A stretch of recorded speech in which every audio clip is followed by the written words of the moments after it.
Czy zdarzyło Ci się praktykować przyciąganie do swojego życia sukcesów, miłości, bogactwa? Ostatecznie nic się nie zmieniło? A może masz już dość i jesteś zmęczony, zmęczona ciągłym kreowaniem rzeczywistości, wyznaczaniem sobie kolejnych celów? W dzisiejszym nagraniu chciałabym porozmawiać z Tobą na temat tego, dlaczego często manifestowanie pragnień i marzeń nie przynosi efektów i jaki jest lepszy, bardziej głęboki, a przede wszystkim bardziej satysfakcjonujący sposób na życie. Witaj piękna duszo, mam na imię Joanna i wspieram w odkrywaniu wewnętrznej mocy. I dzisiaj chciałabym poruszyć temat manifestowania pragnień i marzeń, który już wielokrotnie poruszałam na moim kanale i jest wiele nagrań, w których odnoszę się w ogóle do manifestowania pragnień i marzeń.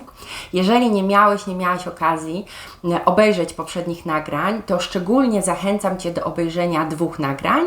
Jedno to jest 5 kroków do manifestowania marzeń, a drugie to jest blokady, jakie możemy mieć, aby właśnie osiągać to, co byśmy chcieli w naszym życiu. I do obydwu nagrań umieszczę linki pod tym nagraniem. Bardzo Cię serdecznie zachęcam. A dzisiaj chciałabym właśnie kolejny raz poruszyć temat manifestowania pragnień i marzeń, ale z trochę innej strony, z innej perspektywy. Bo ja ostatnio zauważyłam, też w swoim życiu, jak również w życiach ludzi dookoła mnie, że jest pewnego rodzaju taka obsesja, chęć zmieniania non-stop rzeczywistości, zmieniania tego, co jest, na coś lepszego i cały czas kreowanie nowych rzeczy.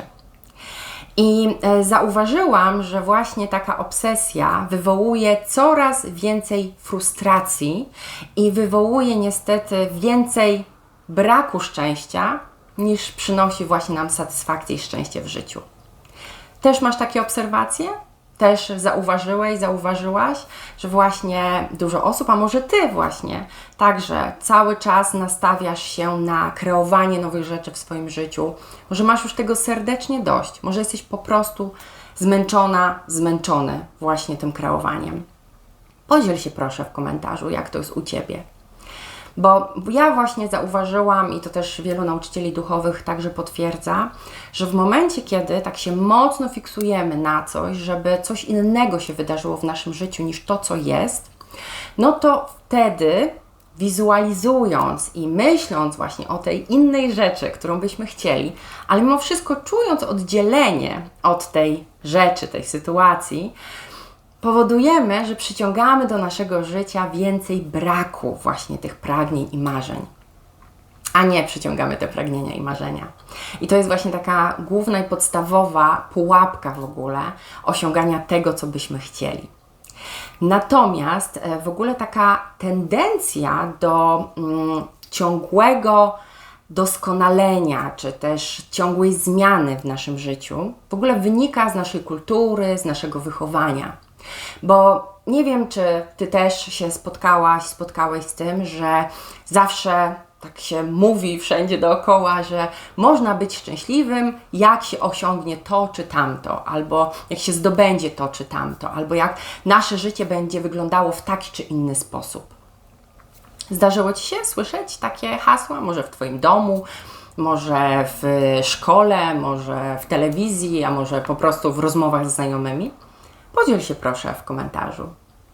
Bo właśnie w moim życiu przez bardzo wiele lat, w ogóle w szkole, na studiach, czy później w pracy już zawodowej, zauważyłam właśnie bardzo dużo takiego podążania za takim nieuchwytnym szczęściem. I pamiętam, że zawsze tak było, że jak przychodziłam do domu z oceną, która nie była 5, no to nie mogłam się spodziewać pochwały. Natomiast dopiero jak była 5, no to wtedy dostawałam pochwałę. Ale czy ona rzeczywiście sprawiała mi taką satysfakcję? Niekoniecznie.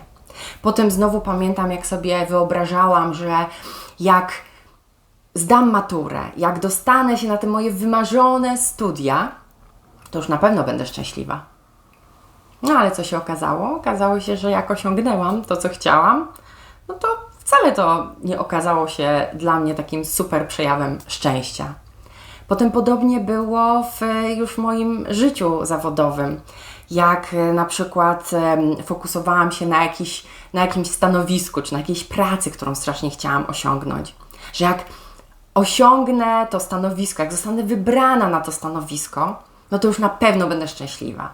Albo jak będę w tym związku, jak będę z tym partnerem, oj, to już po prostu tylko radość i szczęście będzie w moim życiu. No i jak się pewnie domyślasz, nie spowodowało to, że nagle poczułam się szczęśliwa. Oczywiście przez moment była satysfakcja z osiągnięcia tego, co sobie zaplanowałam, ale za chwilę pojawiała się znowu pustka. I znowu takie głębokie poczucie, że czegoś mi nadal brakuje do szczęścia. Też miałaś tak w swoim życiu? A może nadal tak odczuwasz właśnie różne osiągnięcia, że one wcale Ci nie dają tego szczęścia, którego poszukujesz? Podziel się proszę w komentarzu. Jestem bardzo ciekawa, jak to jest u Ciebie. Bo właśnie ja zaobserwowałam to u siebie, że osiąganie tych zewnętrznych efektów nie przynosi zamierzonych efektów. Trochę masło maślane, ale rzeczywiście tak było. No i już wtedy zaczęłam tak się zastanawiać, że chyba musi być inna droga. Jeżeli to, co na zewnątrz osiągam, nie przynosi mi szczęścia, to znaczy, że chyba musi być jakaś inna droga. A notabene jeszcze a propos w ogóle takiej ukrytej przyczyny, takiego odczuwania samotności i braku szczęścia w życiu, także nagrałam filmik, moim zdaniem też bardzo wartościowy, więc jeżeli też nie miałaś okazji go obejrzeć, to też umieszczę do niego linka pod tym nagraniem. Natomiast wracając właśnie do tego poszukiwania szczęścia poza sobą, wtedy jeszcze nie znałam nauk takich znamienitych nauczycieli duchowych, jakich teraz śledzę, jak na przykład Matt Kahn. I nie wiedziałam właśnie, jakie narzędzia zastosować, ale intuicja podpowiadała mi, że skoro nic nie powoduje szczęścia w moim życiu, to co się dzieje na zewnątrz, no to chyba ta droga musi być do wewnątrz. I poszukiwanie właśnie szczęścia musi być wewnątrz. Tylko jak to zrobić? Jak odnaleźć szczęście w sobie? I tutaj moim zdaniem przepiękne wskazówki daje właśnie Matt Kahn, o którym przed chwilą wspomniałam. Jeden z moich ulubionych nauczycieli duchowych w obecnym czasie. I Matt Kahn tak bardzo mocno podkreśla, że tylko taka pełna akceptacja i takie pełne otworzenie się na wszystko, co się pojawia, zarówno na to, co się pojawia w moim zewnętrznym świecie, jak również na to, co się pojawia w moim wewnętrznym świecie, czyli wszystkie moje myśli, które się pojawiają, czy wszystkie emocje, które się we mnie pojawiają, że akceptacja i takie otworzenie się i przyzwolenie na to wszystko i traktowanie tego, że to jest dokładnie takie, jakie jest, to takie jest właściwe, dopiero to może spowodować, że nagle odnajdziemy szczęście w sobie. Może tak łatwo powiedzieć, natomiast jak to faktycznie zrobić? To zastanówmy się może, jak to jest, jak spotykają nas jakieś przeciwności losu. Czyli jak zdarza się jakaś sytuacja, którą postrzegamy jako negatywną, albo którą postrzegamy jako taką, która nam nie służy, nie jest dla nas dobra i chcielibyśmy ją zmienić. Co się wtedy w nas dzieje? No, mogą się pojawiać emocje złości, frustracji, nawet możemy siebie obwiniać za tą sytuację. Więc co my tak naprawdę robimy? My w tym momencie opuszczamy siebie. Tak, dokładnie, opuszczamy siebie. Bo w tym momencie właśnie obwiniamy siebie, krytykujemy siebie, jesteśmy na siebie źli. I co więcej, może się zdarzyć, że nie obdarzamy siebie żadnymi pozytywnymi uczuciami czy emocjami, dopóki sytuacja zewnętrzna się nie zmieni. Zastanów się nad tym przez moment. Jak to jest w Twoim życiu? Jak siebie traktujesz i jak do siebie mówisz w momencie, kiedy w Twoim życiu pojawiają się przeciwności losu? W momencie, kiedy pojawiają się sytuacje, które określasz jako niezbyt dobre dla siebie. Co wtedy do siebie mówisz? Jak siebie traktujesz? Czy wtedy właśnie siebie obwiniasz? Czy może inaczej się zachowujesz wobec siebie? Zastanów się nad tym głęboko i podziel się proszę w komentarzu. Bo taką, można powiedzieć, standardowym podejściem i takim zachowaniem, które ja też wobec siebie czasami jeszcze używam, a kiedyś to standardowo używałam, to było właśnie bycie na siebie złą, mówienie, że ja się to już do niczego nie nadaję, że te przeciwności to po prostu, nie wiem, są wynikiem też jakichś moich działań. A co my naprawdę w takim momencie najbardziej potrzebujemy? Co właśnie w momencie tych przeciwności losów, tych sytuacji, które określamy jako negatywne, jako takie nie do końca dla nas dobre, czego my wtedy bardzo potrzebujemy? Potrzebujemy wtedy miłości, potrzebujemy troski, potrzebujemy ukochania, przytulenia, zrozumienia. To są rzeczy, których potrzebujemy. A co my zwykle robimy? My jesteśmy właśnie pierwszymi, którzy się opuszczają w takich momentach.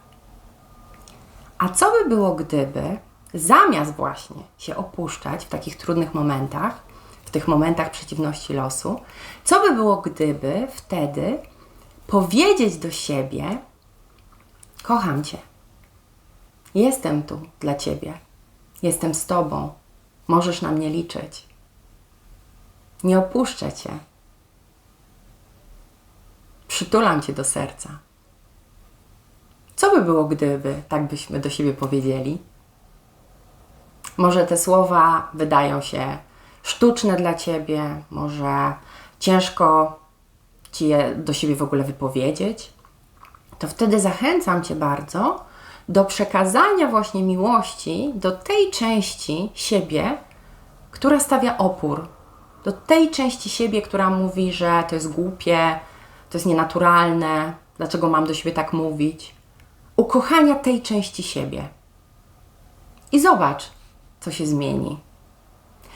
Bo właśnie Matkan bardzo pięknie właśnie zachęca do traktowania siebie w każdym momencie takich przeciwności losu, czy sytuacji, które postrzegamy jako negatywne w swoim życiu, traktowania siebie z miłością i takiego fajnego porównania używa, traktowania siebie jako małego, takiego kilku, 5-6-letniego dziecka, które jest zranione i płacze. I pomyśl właśnie, jakbyś powiedziała, jakbyś potraktowała takie zranione, płaczące dziecko. Właśnie w momencie, kiedy coś się mu przydarzyło złego. I właśnie w taki sposób potraktuj siebie. Tak jak uważasz, że właśnie takie dziecko powinno być potraktowane. I co chciałoby wtedy usłyszeć, aby zostać pocieszone. Bo dlaczego my traktujemy siebie gorzej niż właśnie zranione, płaczące dziecko?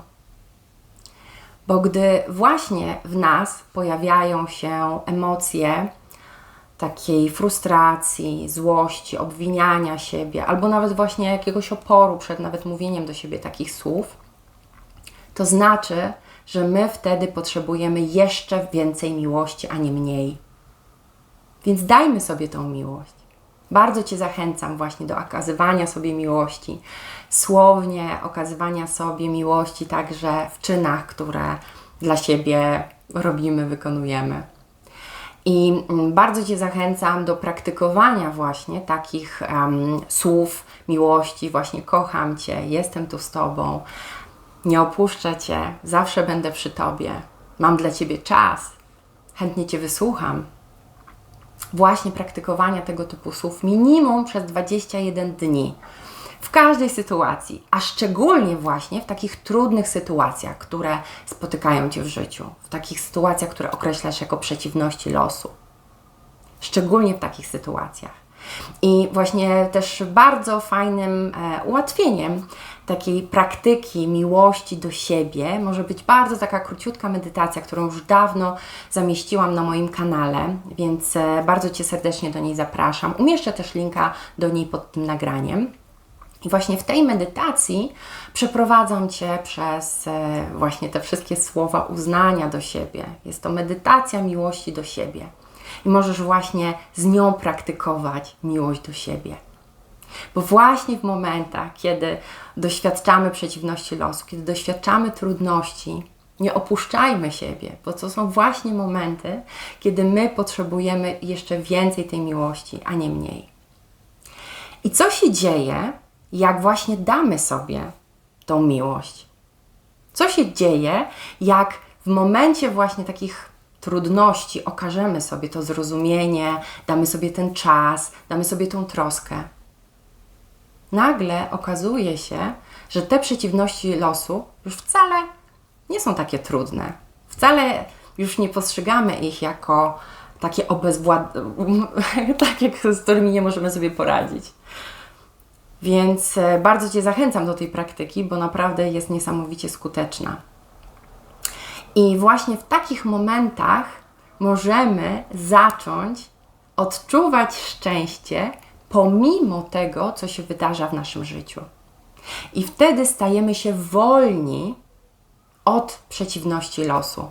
Stajemy się wolni od warunków w naszym życiu zewnętrznym i możemy odczuwać szczęście, radość, satysfakcję z życia pomimo tego, co się wydarza. Jeżeli tylko damy sobie wystarczającą ilość miłości i akceptacji. Bo w momencie, kiedy dajemy sobie dużo miłości, akceptacji, właśnie szczególnie w tych trudnych momentach, to również zaczynamy przyjmować i akceptować wszystko takim, jakie jest. Więc spróbuj zamiast mówić do siebie, jak to się zmieni, to będę szczęśliwa, szczęśliwy, mówić do siebie, że pozwalam, że to, co jest, żeby było takie, jakie jest. Bo jeżeli właśnie na takim bardzo głębokim poziomie zaakceptujemy wszystko, co się wydarza, takim, jakie jest, to nagle się okazuje, że to, co się wydarza, ma niesamowite dary dla nas, informacje. Jest niesamowicie rozwojową dla nas ścieżką, bo my zawsze otrzymujemy dokładnie to, czego potrzebujemy. Tylko musimy się na to otworzyć. Więc właśnie dzięki miłości do siebie możemy postrzegać przeciwności losu inaczej, one się po prostu rozpuszczają i wtedy w naszym życiu może być lekkość i flow. Nieważne od tego, co się w naszym życiu wydarza.